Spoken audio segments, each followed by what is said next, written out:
विधानसभा निवडणूक निकालानंतर विरोधी पक्षांनी ईव्हीएमवर खापर फोडला आहे।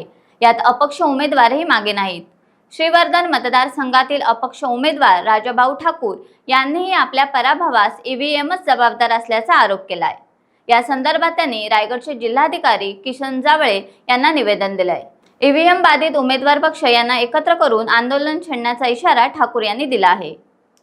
आज जिल्हाधिकाऱ्यांची भेट घेण्याचं प्रमुख कारण हे आहे की ज्या आपल्या निवडणुका झाल्या त्या निवडणुकीमध्ये मी 193 श्रीवर्धन मतदारसंघातून निवडणूक लढवित होतो, परंतु जो रिझल्ट बघितला किंवा जो रिझल्ट आला त्याच्यावरती म्हणजे एकंदरीत जर आपण त्याचं ॲनालिसिस केलं तर तो रिझल्ट 100% चुकीचा आहे। आणि तो चुकीचा असण्याला कारण काय तर जी 20-25 दिवसाची आम्ही केलेली मेहनत होती, आम्ही मतदारांना जे अप्रूव्ह झालेलो होतो किंवा जे प्रचार दौरे झाले, प्रचार सभा झाल्या, त्याच्या अनुषंगाने जी लोकांनी आम्हाला कमिटमेंट केलेल्या किंवा ज्या दिवशी भरभरून मतदान झालं, पण ते मतदान आम्हाला न होता बटणं आमची दाबली गेली, परंतु मत जे आहे ते 1 नंबरच्या उमेदवाराला गेलं, हे 100% खरं आहे। म्हणून मी येऊन कलेक्टर साहेबांकडे निवेदन दिलेलं आहे की ही जी मतदान प्रक्रिया झाली ह्याच्यामध्ये 100% तुमचं जे ईव्हीएम आहे आणि व्हीव्हीपॅट आहे ह्याच्यामध्ये घोळ झालेला आहे।